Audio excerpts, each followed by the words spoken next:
मोनसे दुखुनांथाव खौरां गुवाहाटीआव मासे फिसा लख्राया हरखाब गारिजों दानजानानै जिउ गोमानांदों। गुवाहाटी कहिलिपारा राजीव नोगोराव बे दुखुनांथाव हरखाब लामानि जाब्रबथाया जादों। गुवाहाटी कहिलिपारा राजीव नोगोराव मासे फिसा लख्राया सिनायस्लाब मोनै गारिनि ड्राइभारजों लामायाव दानजानानै गालांदों। बे जाथाया थांनाय मोनानि 10 रिंगासोआव जादों। फिसा लख्राया जेब्ला लामा बारस'यो बे समावनो गोब्राब खारथायनि लामायाव खारनाय गारिजों दानथारना गालांजादों होननानै सन्देह खालामनाय जादों। जाथाय जानायखौ खौरां मोननानै जेब्ला हाग्रा रैखाथि बिफाना जाथाय जानाय जायगासिम सौहैयो अब्ला बे लख्राया खर' दानख्रेबजाना जायगायावनो गोग्लैना थैना दंमोन।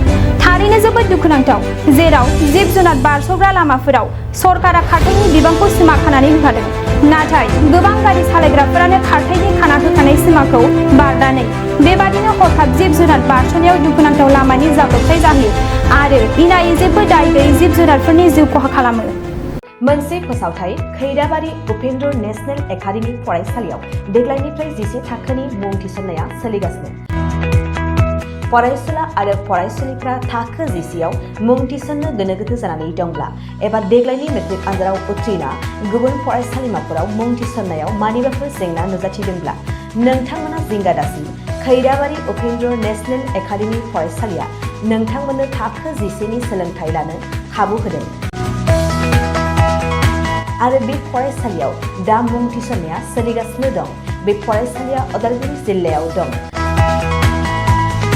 मख'जाथावदि बे फरायसालियाव देग्लायनि मेट्रिक आनजादाव गासै 80 सा फरायसुला फरायसुलिफ्रा गासैबो मोजां जौखोन्दो लानानै उथ्रिसार जानो हादों।